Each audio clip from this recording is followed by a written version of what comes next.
Good evening, everyone in the UK, or good afternoon if you're in the United States. This is actually a pre-recorded program, and it will come out just after Anne Cleeves' release date next week for her wonderful new Vera Stanhope book, number 10, called The Rising Tide. And Martin Edwards, who has this marvelous new book, which I am barely able to lift at only 700 and whatever, 57 pages, The Life of Crime, published yesterday, has had a fabulous review in the New York Times, although he did quibble a bit with you, didn't he, when I read the review? Yeah, well, it's one of those books that people will always say, well, why haven't you mentioned so and so? But even in 250,000 words, Barbara, you can't mention every single author. But I think that all the significant authors, as well as many much less well-known ones, feature. And there was also a review, I have to say, Washington Independent Review of Books gave it a really good review, but said there was one glaring omission. Elmore Leonard. Actually, Elmore's mentioned 5 times, but not in the index. So I think Well, that tells you a lot. But you're Elmore's speaking to one of the very few booksellers who actually reads all of the books that we discuss from cover to cover, or I couldn't yeah, possibly do this. yeah, So I'm aware of that. I did like the organization that you created for this book. I mean, you're always great about indexing and so forth, but I thought that the structure of this book was really great and easy to follow. And I have said to people that you have assumed the mantle of the late H.R.F. Keating, and maybe to some degree, Julian Simmons, in doing this. What do you think, Anne? Is that a fair comparison? I've not read that one, so I don't know yet. But yeah, I think so. I think Martin has that same passion for the genre that those two men had, and he's very much carries on in that line. So we all Yeah. stand on the shoulders of giants, don't we? I always laugh when Martin, claims he's retired, because I've never known anyone that retired just to work twice as hard as he ever really did. Amazing. Anyway, this is a super book. We're recommending it for gifts for anybody who really wants to dip into the whole history of the genre. And in our book news, I'm including a link to the New York Times review, which is very lengthy, full page, and I can't actually include it all. But let's talk about The Rising Tide. And last night we did the book birthday or publication date event for Alice Feeney and Daisy Darker. And of course, I mentioned the fact that her book is on a tidal island in Cornwall, which you could all only reach by going over, the causeway or whatever it is when the tide is out. But your book, The 10th for Vera, is set in Lindisfarne. And if I'm not right, isn't the causeway artificially created in order to get to the Holy Island? Yeah, no, there is a road across which is covered at high water, and people are stranded. And we were talking about the New York Times Travel did a piece quite coincidentally about Holy Island, its history and its geography. So this week, I think, earlier this week. Yeah. So if people are interested in finding out actually about the island, that's the place to go for it. It's an incredibly holy site. I haven't been to Lindisfarne, but I've spent a lot of time at Durham and Durham Cathedral, which I love. And if you're there, they direct you towards Lindisfarne and its role in Northern England Christianity anyway. That's It is right. really ancient history. It was founded by monks who were seeking refuge. Yeah, we claim that it's where Christianity came first to the UK, because it was Cuthbert and Bede who went on to found Durham and Jarrow. Yes, had a priory there, and you can still see it. The remains still remain there. The Venerable Bede. I just think that's such a wonderful title. Yeah. Is he buried at Durham? He is, isn't he? I think he is, and I have a painting of Bede's chair, which is, I think, in Jarrow, or it might even be in Durham, which is where he was supposed to have sat. I'm going to do a commercial for Durham Cathedral. It's the Palatinate Cathedral, so they get to wear purple. They have a terrific coffee shop with excellent cakes, and you can go up on the roof and have an unparalleled view. I know, it's so exciting. Amazing view from my daughter had got her PhD from there, and they do the graduation in the cathedral, and we all got to go up onto the roof afterwards. That's so nice. It's also beautiful if you go up the river and look back, you know, there's this gorgeous view. Is Vera, I might be covering myself here with unglory, but is Vera ever likely to find a body somewhere in Durham? She might do. It's only a quarter of an hour on the train from Newcastle from her patch. So I think I do have a scene in Durham in the darkest evening. Somebody goes down to question one of the university lecturers there. So, well, since we have a record number of people who've fallen into the Grand Canyon this year, for which I think we can blame TikTok because they do these stupid things on the trail. A man fell in, I think, on Monday, doing a TikTok video, presumably a 44-year-old man you'd think would know better. Anyway, surely somebody could be shoved off the cathedral roof.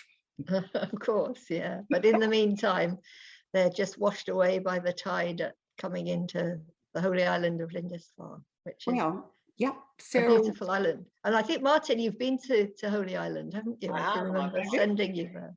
I've been a few times and stayed there, which was a magical experience, as you well know. But I must agree that the very first time I hadn't checked the tide times, and of course approached as the water was beginning to lap around the road, and children were very young at the time, and I sort of got out of the car and assessed it. Daddy, don't do it. So very sensibly, they persuaded me not to do it. So I lived to tell the tale on that occasion. But it was interesting that it, of course, it's relevant to the story, isn't it? But it's interesting the way it soon washes over that road. It doesn't take that long. So it was wonderful to see Vera in a new location. And I enjoyed, if any of you watched the TV, I assume most of you actually probably watched the TV, Vera, with the marvelous Brenda. But in the book, Vera is, well, she's brought her in the butt for one thing, because you mentioned that 2 or 3 times. Brenda seems to me to be a slightly slimmer and maybe not quite so abrasive version of Vera. Do you think that's yeah, I think that's true. I think Brenda is always going to be elegant, however she dresses. And I found it hilarious. I was coming through Heathrow because I've just done a tour of Australia, and in the Prada shop, there are Vera hats, very, very expensive Vera hats in the Prada shop window, which I just thought was hilarious. Well, it really is hilarious because nobody could say they were chapeaus of elegance at all. So funny. So, you know, I love Shetland, and I admired you when we talked, maybe it was 2 Zooms ago, about the TV carrying on, but you had said all you wanted to say about Jimmy and Shetland, and so you were going to leave them to it. Vera, this is book number 10, and there was, I think, a couple of Vera, maybe very short episodes released this year. So what do you see the tracking? Are they going to carry on with Vera, whether you're reading them or not? They are. I'm meeting Brenda tomorrow, actually. She's we're doing a big theatre event here in Whitley Bay called Viva Vera. So we've got a sold out event, and then we're going on to the launch party after that. But she's up here because they have just finished filming a new series, and then there is talk, I think, of another series because they've optioned The Rising Tide. So The Darkest Evening, the most recent of the Vera books before this one, has been adapted in the series that they're filming now. I really hope they do The Rising Tide, because with drone technology, the views that they can now do on television. I mean, it's one of the great things about Shetland, I think, is, you know, the views that they can take now using drone cameras. Yeah, that's right. And we did a little promo video for The Rising Tide, which is available on Twitter. And the filmmaker used a drone for that. And there are some beautiful shots of the island and that magic fairy tale castle right at the hill at the end of it. So were you attracted? There's a real vogue for Agatha Christie at the moment, and particularly And Then There Were None, which I think in part might be pandemic engendered, but maybe not. Maybe it's just hard to hear. It's my least favorite book ever. I hate that book. Really dislike that book. It's so cold, and it's all about revenge, and revenge is a horrible emotion, I think. But so I need to. I know Martin will disagree. No, I want to consult Martin here because I want to know, Martin, there's a constant confusion between locked room mysteries and country house sort of closed circle mysteries. And what do you see? And then, I mean, we're going to come back to the structure of Vera. What do you see? And then there were none as. Well, it's a closed circle mystery. It's not a locked room mystery, Right. as I understand that term. And just to develop that a little bit, for me, a locked room mystery is a crime story where whether or not there is an actual locked room, there is an element of apparent impossibility in the crime, whether it's because the killer couldn't have got in or out, or because the weapon has disappeared and couldn't have got in or out. You can have it in that kind of mystery in a variety of settings. You know, it might be a beach hut surrounded by sand where there are no footprints, or a summer house in a garden in the middle of winter where there are no footprints in the snow. But one way or another, I think with a locked room mystery properly understood, there has to be some element of the apparently miraculous, the impossible, the paradox, the sort of thing that really appealed to G.K. Chesterton, who's a great exponent of paradox. And there are many locked room mysteries in the Father Brown canon. A closed circle mystery to me is different. I think in publisher speak in recent years, there's been a tendency to call anything a locked room mystery just because it's a trendy phrase, and yeah, sometimes I wonder why people do it, because it doesn't make a lot of sense. But a closed circle mystery, which is much more typical of Agatha Christie than the Right. locked room mystery. She only wrote a few impossible crime stories. Closed circle mystery, she wrote an awful lot. And this is where you have a readily identifiable group of suspects, either because they're on an island or in some other community. It might be as in The Darkest Evening. I think that's a good example of a closed circle type mystery. But there is a limit to the number of suspects. You also get it in the Girl with the Dragon Tattoo. That's with an island with a larger number of suspects, but still defined. But there's no necessary element of impossibility. So you're just focusing as the reader or the detective, or both, on a limited number of people who may have committed the crime. Whereas with the locked room or impossible crime mystery, you're trying to solve the miracle, make sense of the miracle as Right. well as. So it's really about the how of it in a locked room mystery, Yeah. whereas in a closed circle mystery, it's more traditional, Yeah. who did it and what the motive is. So Anne, you really embraced the closed circle one with this one, not the impossible one. Yeah, absolutely. And I do like that. I like to get to know all the characters and all the suspects in some detail. So that works for me. Do you think, well, that's a stupid way to start. Let me put it this way. It seems to me that the region that you're writing about, the landscape, is a major character in your books. You have to fall in love with the place, like Shetland or Northumbria or Devon. When you're writing it, does the landscape really come to life for you? Well, I live here. I live in the northeast of England, so it's what I live and breathe every day. But I think that people grow out of the landscape. So it's not just, I don't know, like a bit of wallpaper while there's an interesting conversation going on inside the room. It's about a reaction. Individuals are who they are because of the places where they live and the communities that they bump into every day.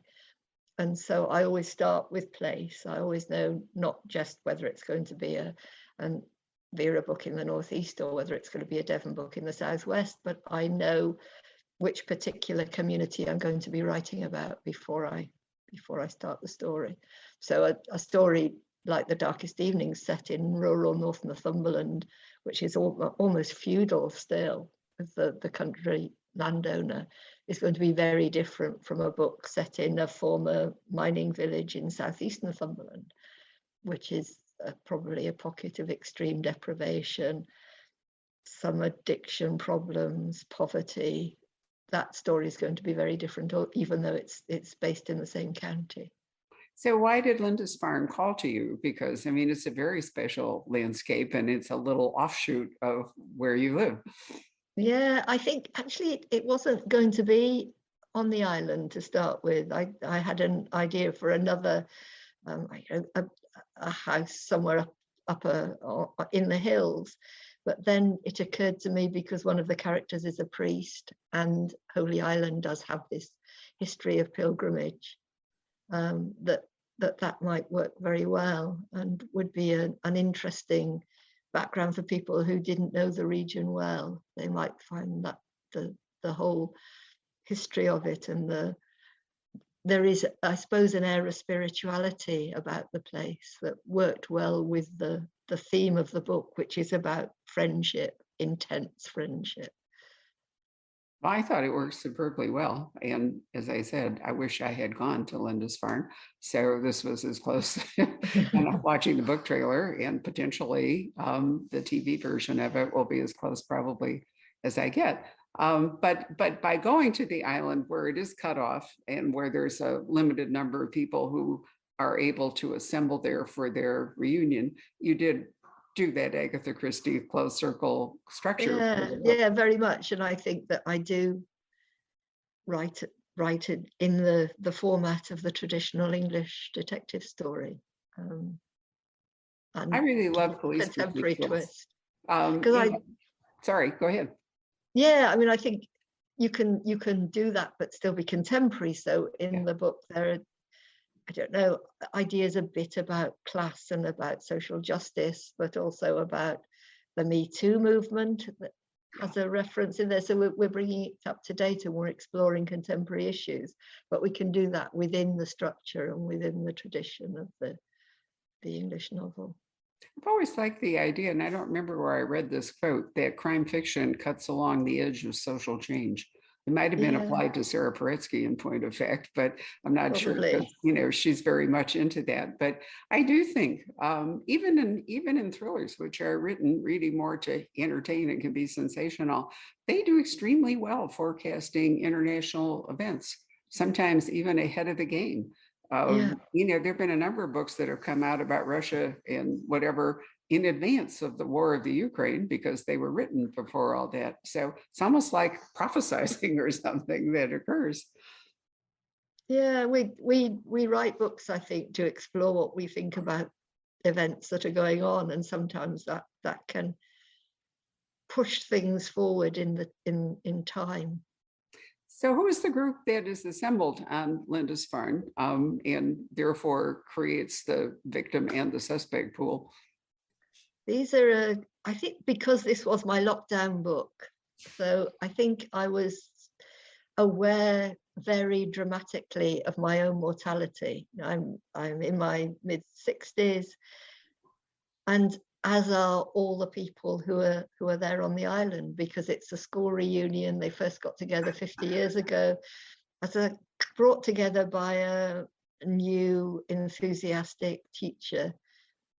And it was a kind of cross between an encounter group and a team building exercise. She got them together, and they became very, very close friends, I think, with an intensity that you can only at that age. And that friendship has been sustained over 50 years. They meet every 5 years in the same place in the same house. At the first reunion, a young woman was swept to her death on the causeway. And so they come together to celebrate the friendship, but also to remember the woman who died.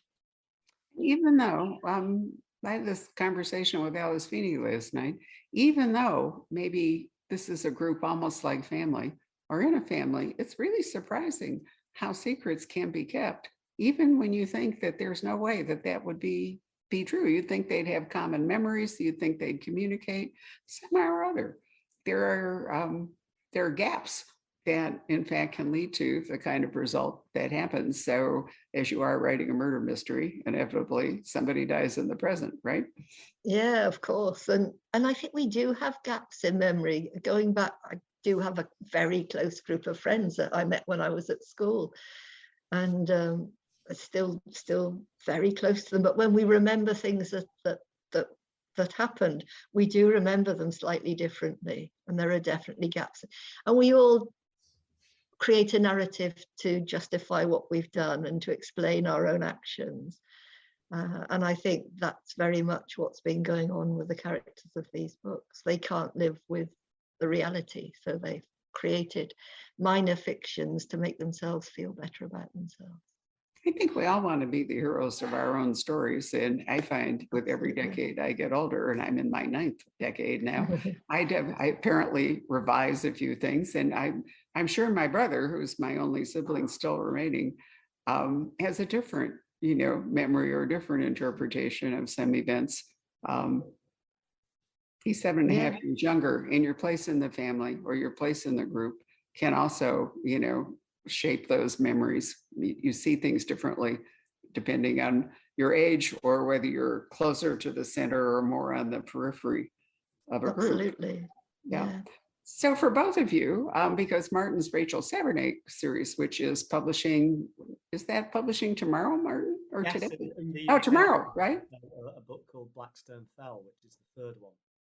Which with Head of Zeus, and I was so pleased to see the announcement today, as I'm sure you were, and Nick wrote to me about it, your publisher. They are expanding into India as part of their joining up with Bloomsbury. So India apparently has a very large audience now for your kinds of books, and they're going to tap into that. So congratulations. Yeah, it does, and some great book festivals. So I've had a wonderful time in India talking books.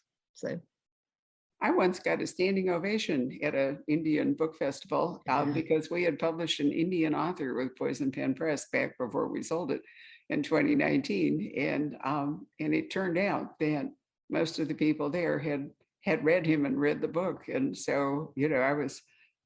Is it a place that starts with the C? I can't remember the exact name. Are you familiar with that festival? there's one in Kolkata, and there's the big one is Jaipur. I don't know. It wasn't the Kolkata one? I don't think so. It might have been. It did start with the C. My impression was it was smaller, but honestly, I can't remember. But that was when I became aware that there was, in fact, such a large reading audience for. And, one of the great things about Zoom is the opportunity to talk to authors we would never normally encounter. I love doing the launch for the prime minister, no, for the wife of the president of Iceland, for example. The odds that she was ever going to come to Scottsdale with Eartha Sigurdsdóttir were like 0. So it was really fun. So Martin, talk to me a little bit about this wonderful book, because I think it's a marvel, and I'm really looking forward to selling it to people as soon as I get my hands on it. Thanks, Barbara. Yeah, well, I've always been fascinated by the history of crime fiction. And although there is a great deal about contemporary authors and contemporary novels, including, of course, Anne, it's not a survey of the contemporary scene. I'm very clear about that, because I talk in the introduction about how I've approached the book, and the danger to me is of recency bias, a term I quite like, which is that you tend to go to the familiar and the recent. And the whole point of writing a history for me was to explore the past and to see the many ways that the past informs the present and potentially the future, but also something that really fascinates me, which is the connections between different kinds of authors, crime authors, and different kinds of crime fiction in different parts of the world at different times. And this is something I'm a very strong believer in. I think Anne is too, that these connections that unite us are much more important than the divisions. I think that, there's an awful lot of talk about division, and there is an awful lot of division around. But I think that in the crime fiction world, just because I like Dashiell Hammett, or just because I like Michael Connolly, it doesn't mean that I can't like Wilkie Collins, and it doesn't mean I can't like Agatha Christie. And the connections between some of these writers really fascinate me. For example, if we look at Gillian Flynn, you see, and she's acknowledged this, the influences of Wilkie Collins on her work, J.K. Rowling, the influence of Dorothy L. Sayers and Marjorie Allingham, and many more examples spreading across the world. So you see the influence of the genuine locked room mystery on a lot of the Japanese writers, including many writers of today, like Soji Shimada, who wrote a fantastic book called The Tokyo Zodiac Murders. So the idea of the life of crime, it's partly a life in the sense of a biography of a genre, but each chapter starts with a vignette about the life of a particular author, and there are 50 odd chapters. And that sketch, that incident from their life, leads into a wider discussion about particular types of writing that are connected with that writer, including some of the unexpected connections that appeal to me. And also going on in the book, there are very, very extensive endnotes at the end of each chapter. Because, of course, crime fiction's a very, very big subject. So you can't possibly, however careful you are with the structure, and you were kind about the structure earlier, Barbara, and I'm very grateful for that. But you just can't fit everything into a straightforward narrative. You can't. So, But you've easy. You've made it easy to follow your logic. To me, the best value for something like this, aside from the things she said, is that it's really interesting to see modern authors like and so forth. But if you don't know what the traditional structure is, you can't appreciate. Sorry, my internet connection went unstable there for a minute. There we go. If you don't know the traditional structure, you can't appreciate the modern riffs on it or the modern interpretations of it. And so I like the idea that. Sorry? I think that's very true, Barbara. And I think that we can and we do enjoy the contemporary in all aspects of life, not just fiction, not just crime fiction. But if we understand where it came from, the past, whatever political subject or anything else that we're talking about, we may get a deeper and richer appreciation of the present and a better understanding of it as well. And that really is an underlying theme of the life of crime, trying to encourage people to discover books and authors they may have not considered before, or thought that it's not for me, so it's very different from what I normally like, and trying to show that those links, those connections are really there under the surface, and that you can enjoy things that you might have thought were simply unattractive or not your kind of thing.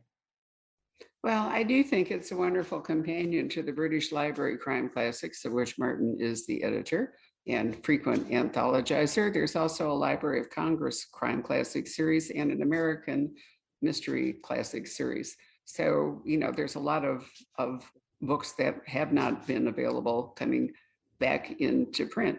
But, crime fiction has a structure, most of it does anyway, sort of a well-honed structure.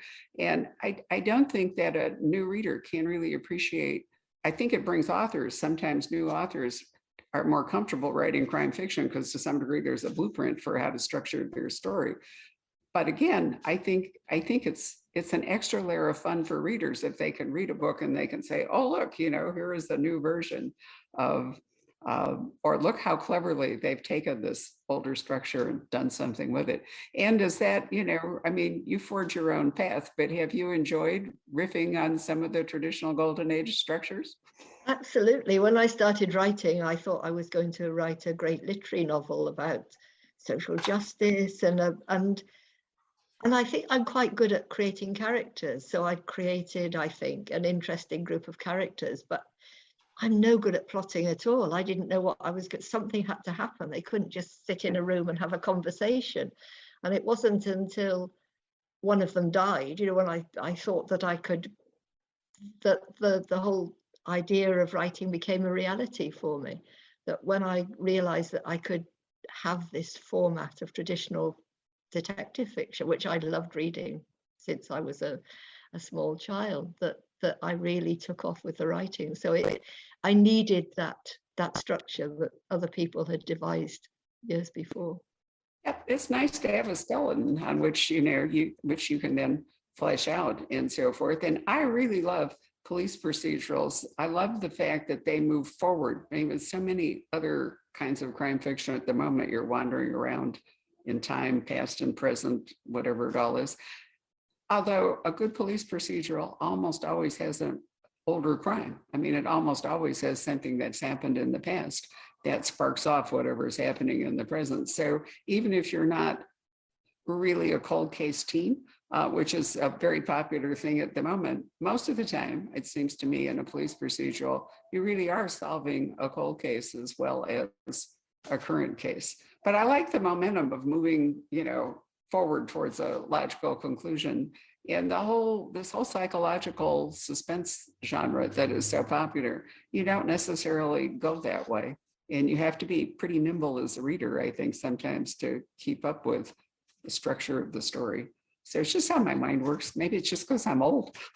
No, I think that's true. But I think that if you're writing classic crime, whether it's police procedural or whether you have an amateur sleuth, or you still need to understand that the psychology is still important and why people do things is still important. And we need that kind of nuance and that sort of sophisticated thinking about character to make the contemporary audience appreciate it.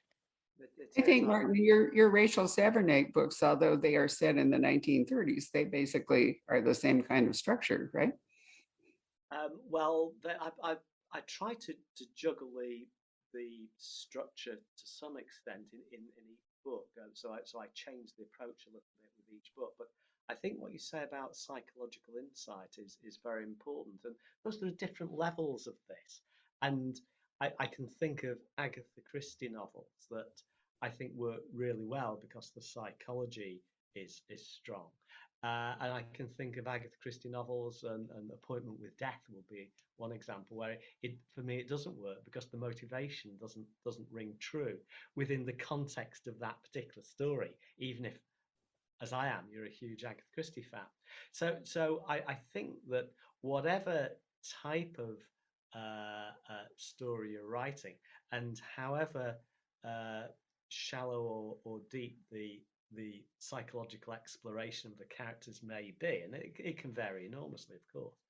And Anne and I will do it much more than the Golden Age writers did. But it needs to have some truth within the context of the fiction, and so the reader, once the reader's bought into the story, you need to carry them all the way to the end so that they don't end up thinking, well, that person, they would never actually have done that because it doesn't ring true within the context of the fiction. I think that's the aim for a writer, to have that feeling of truth, even though it's fiction. It is within its own limitations. It is something that, and Rachel Savnake's stories are melodramatic and over the top in some respects, but I do aim, and I'm writing the climax of book 4 right at the moment, so it's very much in my mind today, that I do aim to have that psychological truth in there, despite all the. I think of the Rachel Savernak's as Gothic police procedurals. I just can't. You know, I predicted the rise of the Gothic, which is an old, very old form of crime fiction, all the way back to, gosh, the Castle of Otranto with that sort of thing, Frankenstein, whatever. But now that label Gothic, just like the locked room thing, is being slapped on all kinds of books where, you know, I didn't think they are necessarily Gothic, but yours clearly are. Before we stop, I wanted to point out that this wonderful book of Martin's, look at the end papers on this. Isn't this gorgeous? It's got all kinds of, it's got all kinds of covers of books. I'm assuming, Martin, that you made sure that these covers are actually represented and they're not just at random. The significance of the covers, Barbara, is that they're all books in my collection. So Wow. that is the I love it. not Right. So Martin has been, among all of his other roles, is the current president of the Detection Club, which, reveres writers of all stripes. But when I first went as a guest to a meeting, I've been there as a guest of Peter Lovesey, I think twice, Lindsay Davis, I can't remember. And I once had a fabulous 20-minute conversation in the Savoy in the pink powder room, otherwise known as the ladies' toilet, where we were both escaping from. It was the best conversation I ever had with Phyllis because there was nobody around. It was amazing. Anyway, is there anything you'd like to ask each other before we wrap up? I don't think so. We're old friends. We've probably asked each other all sorts of questions before now. and we'll be doing an interview live in a couple of days' time. So Yeah. we're thinking about that right now. But it's always fun to chat together, whether it's in person or ideally or online. And thanks very much, Barbara, for making this possible. Oh, it's always my pleasure. I'm excited to know that Anne is planning to come to the United States next year, which would be I great. will be, yeah. I'll be there twice, I think, next year. So catching up. Wonderful. And it'd be wonderful if Martin can too. One question I did forget to ask Martin. What is the title of the Rachel Sabernick book publishing tomorrow? The new one is called Blackstone Fell, and when it is published in the States next year, it will be the same book, but it'll have a different title. It will be called The Puzzle of Blackstone Lodge. So there you go. It's the same book, different title. Right. Well, those are decisions of sales and marketing, not of authors. So not much one can do about it. Well, I certainly thank you both for your time. It was a real treat to have a chance to talk to you. So both of you, enjoy your publication weeks coming up, and we'll talk again. Thanks very much. You bet. Thank you very much. Bye. Thank you. Bye. Hello. We hope you're enjoying our programs and podcasts with authors. We'd like to expand them, and your help would be appreciated. Please make a donation at poisonedpenfoundation.org. 100% of the proceeds will go to help connect authors with readers in this difficult time. Thank you.